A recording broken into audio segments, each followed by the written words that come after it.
అందరికీ వందనాలు. ఆశపడే ప్రాణాన్ని తృప్తిపరిచే దేవుడు ఈరోజు మనతో ఏం మాట్లాడుతున్నారో చూద్దాం. రండి. కీర్తన గ్రంథం 42వ అధ్యాయం 1వ వచనంలో ఇలా చెప్తుంది బైబిల్. దుప్పి నీతివాదుల కొరకు ఆశపడినట్టు దేవా నీ కొరకు నా ప్రాణము ఆశపడుతున్నది. మరొకసారి చదువుదాం.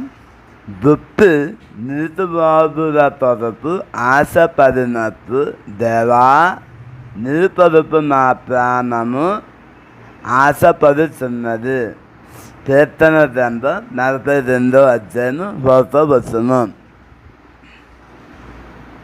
ఒక దుప్పి నీతివాదు కోసం ఏం చేస్తుంది, అలాగే మనం దేవుని కోసం ఏం చేయాలో ఈ వచనం ద్వారా చాలా స్పష్టంగా అర్థం చేసుకోవచ్చు.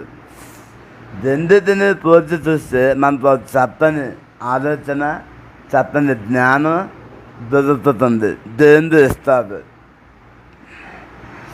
దుప్పి నీతివాదు కొరకు ఏం చేస్తుంది? దుప్పి అంటే మనకు తెలుస్తుందా? మన భాషలో చెప్పాలంటే జంత లేదు, ఇలా చెప్తాం కదా, దాన్నే దుప్పి. దుప్పి నీతివాదుతో ఏం చేస్తుంది? వెతుకుతుంది. ఎంత ఎక్కువ ఉన్నా అల్లాడిపోతున్నా దుప్పి మాత్రం అది అంతా నీతివాదు ఎక్కడుందా అని ఎంతో ఆతురతగా వెతుకుతుంది. అది దొరికే వరకు రెస్ట్ తీసుకోదు. దానికోసం ఆరాటపడుతుంది.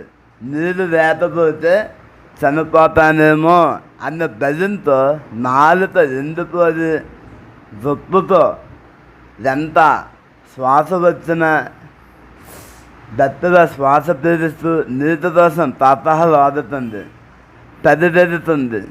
నీటి ప్రవాహం శబ్దం వినబడదాన్ని రోజులు పండలు అని చూడకుండా అన్ని అడ్డంతరం దాటుతుంది.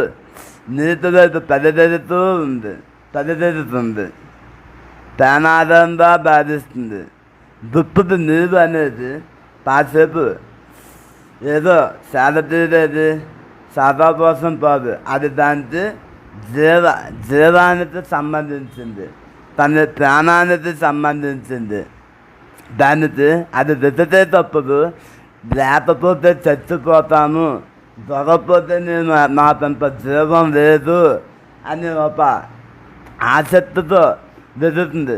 ఇంకోటి ఏంటంటే దాన్ని తప్పుడు ప్రాణభయం ఉంటుంది. అది ఎప్పుడు ఎవరు దాన్ని అటాక్ చేస్తారో, పురైనా లేదా సింహమైనా ఎత్తదెత్తద జంతువులు పూర్వముబాధించదంటే ఆపదలు ఉంటూనే ఉంటాయి అరువుని. ఒక పప్ప అది గమనించుకోవాలి, ఒక పప్ప ఆ నీతివాదు కోసం ముందుకు వెళ్ళాలి. గమనించండి, తన ప్రాణాన్ని పాపాడుకుంటూ ఒక పప్ప తన ప్రాణాన్ని రక్షించుకోవాలంటే మరో పప్ప పరిగెత్తాలి. అది ఎప్పుడుందా రెత్తాలి. అసలు భక్తుడు దుప్పి నీతివాదు కోసం ఆశపడినప్పటి అంటే తన పరిస్థితులు ఇది కీర్తన పోరాహు ప్రమాదాలు రాశాడు. దావీదు యొక్క పరిస్థితి చూసి, తన బతుకు తన పోరాటం చూసి రాసిన కీర్తన ఇది. తన దావీదు పడుతున్న కష్టాలు చూసి రాసిన కీర్తన. ఆయనదే చాలా కష్టాల్లో బాధల్లో తన పొదుపు చేత తరమబడుతున్న పరిస్థితుల్లో దేవుని కోసం తన ప్రాణం ఎంత ఆశపడుతుందో, దేవుని తగ్గితే ఎదుగుదాన్ని, దేవుని చెప్పిందే చేసుకుదాన్ని, తన సొంత చెత్తను ఎత్తదో చేసుకుతాడు దావీదు. అలాగే దుప్పి నీతివాదు కోసం ఎంత ప్రయాస పడతారో, మరి మనం దేవుని కోసం ఏం చేస్తున్నాం, ఏం చెయ్యాలి? దుప్పికి నీరు ఎంత అవసరమో మన ఆత్మకు దేవుడు అంత అవసరం. కాబట్టి మనము కొన్ని పనులు చేయాలి. ఆయన సన్నిధిని వెతకాలి. ఉదయాన్నే లేవగానే రోజంతా మన పనులు దేవుని నడిపింపు కోసం ప్రార్థన ద్వారా, వాక్యం ద్వారా ఆయనను వెతకాలి. ఈరోజు బిజీ జీవితంలో ఎంతమంది దేవుని చదువుతున్నారు, ఎంతమంది ప్రార్థన చేస్తున్నారు, ఎంతమంది వాక్యం చదువుతున్నారు, అన్నిటితో సమయం సమయం కేటాయిస్తున్నారు. జిమ్ అంటున్నారు, లేకపోతే ఇంపోతే అంటున్నారు, ఆటలు అంటున్నారు, ప్రతి దాంతో సమయం కేటాయిస్తున్నారు. ఒక పౌరుడంతో 10 నిమిషాలు లేచి మోకరించి ప్రార్థన చేయాలి, దేవునితో గడపాలి, వార్తను చదవాలి. ఇది నా ఆత్మకి, నా ప్రాణానికి ఎంతో అవసరమైంది. ఆ బుక్ అయితే ఎంతో ఆసక్తిగా దిగుతుంది. ఈ రోజు ఈ బిజీ లైఫ్లో నువ్వు నేను దేవుని దిగుతున్నామా? ఆశతో దేవుని దిగుతున్నామా? బైబిల్ చదువుతున్నామా? వార్తను చదువుతున్నామా? ప్రార్థన చేస్తున్నామా? ప్రార్థన అంటే లేదు ఆదివారం చర్చి వెళ్ళినప్పుడు, ఆ బైబిల్ అంటే ఆదివారం చర్చి వెళ్ళినప్పుడు లేదు, అంతే తప్ప నిజమైన ఆసక్తితో దేవుని దిగుతున్నామా? ఆత్మీయ దాహం తల్లిదు ఉండాలి. ఈరోజు నేను దేవునితో సమయం గడపలేదు, ఆయన వార్తను చదవలేదు అని వెళితే లేదా ఆరాధన మన హృదయంలో ఉండాలి. లోక సంబంధమైన సంతోషాల కంటే దేవుని వార్త మనకు తృప్తినివ్వాలి. ఈరోజు లోక సంబంధమైన ప్రతిదీ మనకు ఆనందాన్ని ఇస్తుందని నేను దేవునితో గడిపాను, అది గడపలేదు, నేను వార్తను చదవలేదు, చదివితే వచ్చే ఆనందం పొందుకోవాలి. ఇది ఆశ చాలామందికి లేదు, ఇది ఆసక్తి చాలామందికి లేదు. ఎంతసేపు లోకంలో ఆనందించాలి, ఆత్మీయ దాహం లేదు. ఆత్మీయ దాహం ఉన్నప్పుడు ప్రాణము తప్పదని చేస్తుంది, నీ ప్రాణం బతుకుతుంది, నీ ప్రాణం ఆయనతో ఉంటుంది. ఆశపడాలి ఆయన కోసం, ఆత్మీయ దాహం కలిగి ఉండాలి, అడ్డంకులను దాటుకొని వెళ్ళాలి. భక్తి నీతి కోసం మల్లపదం సైతం లెక్క చేసినట్టు మన జీవితంలో వచ్చే కష్టాలు, ఆతంకాలు లేదా బద్ధకాన్ని దాటుకొని దేవుని వైపు సాగాలి, దేవుని వైపు వెళ్ళాలి.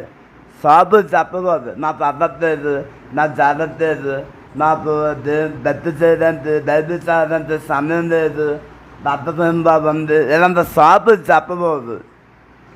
ఆయనే మనకు ఆధారమైన నమ్మాలి. లోకంలో డబ్బు, పేరు, ఆస్తులు అన్నీ ఉన్నా దేవుని లేకపోతే మన ఆత్మీయ జీవితం శూన్యం. దేవుడే నా జీవం, ఆయనే నా సర్వస్వం అని పూర్తిగా ఆయన పని ఆయన పైన ఆధారపడాలి. గమనించండి, ఈరోజు ఎంతమంది ఆయన మీద ఆధారపడుతున్నాము, ఎంతమంది ఆయన చూస్తున్నాము? అసలు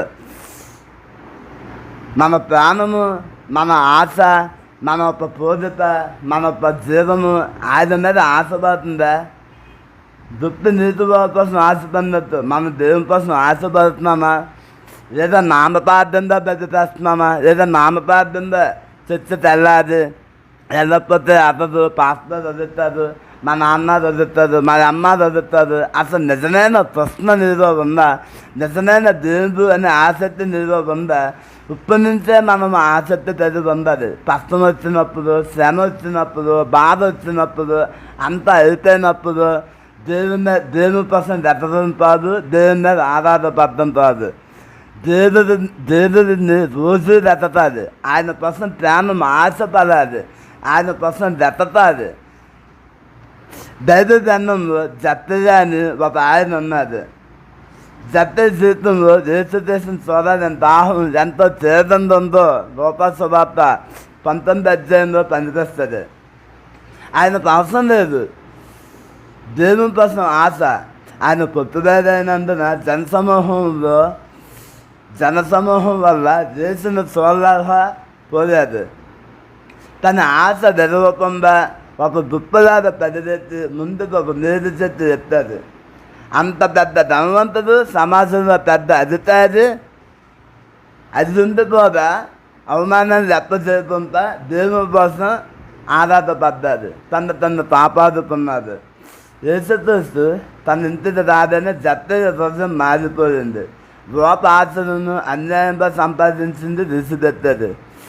ఇదిగో ప్రభా, నా ఆశలు సగం పేద తెచ్చుతున్నాను, నేను ఎవరిదైనా అన్యాయంగా దేనినైనా తీసుకున్న నెల అతనికి 4 మళ్ళీ ఇచ్చిదేస్తాను. లోకసువార్త 19 అధ్యాయము 2వ వచనం ఈ మాట ఉంటాయి. తను పాపం నుండి కాపాడుకున్నాడు.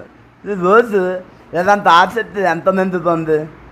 నాలో పాపం పోవాలి, నాలో ఉన్న అదొక ప్రతి బలహీనత పోవాలి, నేను దేవుని ఎదుగుతాను. యేసు ప్రభు కోసం తెలుసుకున్నాడు, ఆయన వస్తున్నాడని తెలుసుకున్నాడు, ఆయన చూడాలి, ఆయనతో మాట్లాడాలి, ఆయన దుస్తులో నేను పడాలి అని చెప్పి అనుకున్నాడు. ఆయన ఇంటితో రక్షణ వచ్చింది.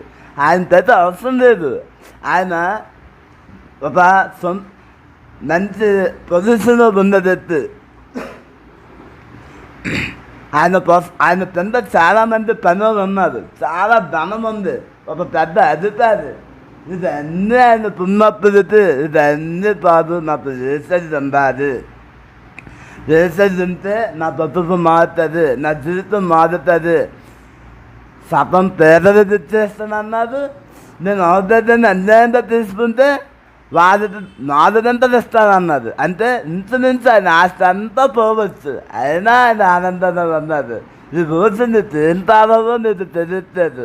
ఈరోజు దేనికోసమో పదిదేరుతున్నావు, ఈరోజు ప్రతి దానికోసం పదిదేరుతున్నావు. దాన్ని నాకు దేవుడు తాగాలి, నాకు ఏసయ్య తాగాలి అని ఆసక్తి మనలో ఎంతమంది పొంది ఏం సంపాదిస్తావు, ఎంత సంపాదిస్తావు, ఎంతవరకు పదివేలతో ఎంత సంపాదించినా ఇది రాత్రి దేవుని నిన్ను రమ్మంటే అంత వదిలేసి వెళ్ళాలి కదా. సంపాదించు, ప్రతిదీ అనుభవించు, కానీ ప్రతి దానితో ముందు దేవుని పెట్టు, యేసయ్యని పెట్టు. యేసయ్య నీ తర్వాతే నాకు ఏదైనా, యేసయ్య నీ తర్వాతే నాకు ఏదైనా అని చెప్పు. దేవుడు నీ ముందు అంటాడు, నిన్ను నడిపిస్తాడు, ప్రతిదిస్తుందో నీకు తోడే ఉంటుంది. నీకు దేవుడు అనే ఆశ మనస్ఫూర్తిగా ఉంటే నీవు ఈ లక్షణాలు ఉండవు. అనుదించాలి అనే ఆశ ఉండదు, దాచిపోవాలి దోచిపోవాలి అనే పోరుతో ఉండదు, రాగం లేదు అనే బాధ ఉండదు, ఇతరుని చూసి అసూయ ఉండదు.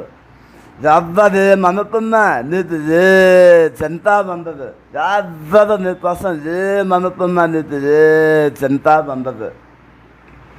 ఈరోజు నుంచి దేవుని అడుగుతానా అలాంటి జీవితం పాడాలని. ప్రభా నాకు నువ్వంటే ఆశీర్వాద్, నా ప్రాణం నువ్వంటే ఆశీర్వాదం ఉందంటే. దావీదు భక్తుడైతే నీ కోసం ఎలా పూరితై ఉన్నారు, ఒక జట్టుగా ఏదైతే నీ కోసం పూరితై ఉన్నారు, పట్టణ దండం అనేక మంది నీ కోసం పూజితై ఏదన్నారు. నేను కూడా అలా జీవించిన సహాయం చేస్తే నిజమే. నేను దుప్పి దాహంతో చచ్చిపోదు నాయన, అది ఎక్కడుందో వెతుక్కొని వెళ్ళి నీరు తాగుతుంది నాయన. ఈరోజు మేము కష్టం వచ్చినప్పుడు, ఇబ్బంది వచ్చినప్పుడు నీ దగ్గర రావడం పాడదని నా ప్రాణం అనుక్షణం నీ కోసం ఎదురు చూసేలా, అనుక్షణం నిన్ను తరించుకునేలా, అనుక్షణం నీతో దరిపేలా అతి ధన్యత మరి అందరికీ దయచానని, వింటున్న ప్రతి ఒక్కరికి దయచానని ఇస్తున్నందుకు నీకు వందనాలు చెల్లించుకుంటూ ప్రార్థిస్తున్నాం ఆయన. ప్రభా సహాయం దయచేయండి ప్రభా, మీరు అలాంటి జీవితం మాకు దయచేయండి. దుప్పి నీతి వాదుతో ఆశపడినప్పుడు దేవా నీ కొరకు నా ప్రాణం ఆశపడుతున్నది అని భక్తులు చెప్పినట్టు నేను ఈ రోజు నుంచి నీ కోసం ఆశపడి ఉండేలా సహాయం తెచ్చానని, మా లోపాసులన్నీ తీసిలేనని. నేను ఏదేదో ఆశిస్తున్నాను ప్రభా, దానివల్ల మాకు లాభం లేదు నాయన. నిన్ను ఆశిస్తే వేసేదా, దానివల్ల మా పుప్పుడు రాబోయే జీవితానికి గొప్ప మేలేదు ఉండనాన్న. అతి ఆశ నేను అందరం పదిలో ఉన్నాను, సహాయం తెచ్చానని వేసినామని వదిస్తున్నాను తండ్రి. ఆమెన్.